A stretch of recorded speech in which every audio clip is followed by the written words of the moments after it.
the new credit risk officer. I thank you all for coming. That is the one, okay?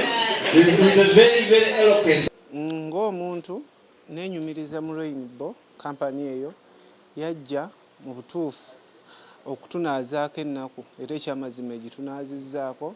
Rainbow erina ebika by'eddagala bingi eby'enjawulo byereeta ate ebirungi ekisusse.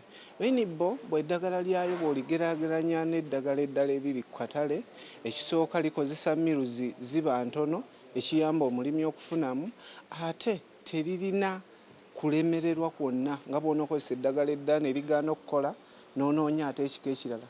Ekirungi ky'eddagala lya Rainbow nti ddyo bw'oba oli sofa ekintu kureeba emibazi yaabo n'emwe aha mibazi eyinashomero mu ishomero kandi ebireetakizire omu Uganda babanze kugireeta kandi emibazi egyo mazima nkabe ningambira abahingi bagyenzi banje n'abashubuzi abandi bari ngu bagiine nabo kuba n'emibazi erikukora kurungi munonga. They have been superior compared to what we have always had on the market, and there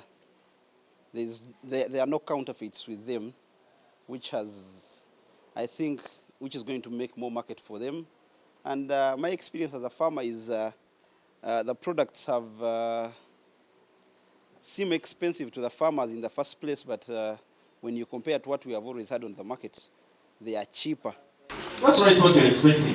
When they called you, what did you think?